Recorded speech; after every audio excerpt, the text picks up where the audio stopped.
What?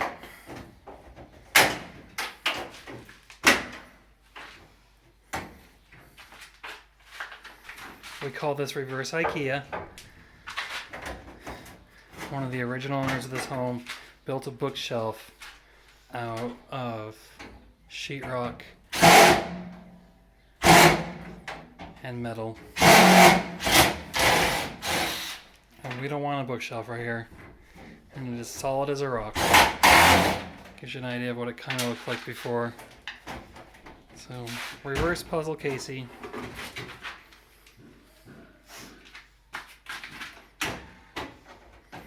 Not wearing her proper PPE. I'm in flip-flops. Every time. Flip-flops. Every construction picture, I'm in flip-flops. No leather gloves, no safety glasses.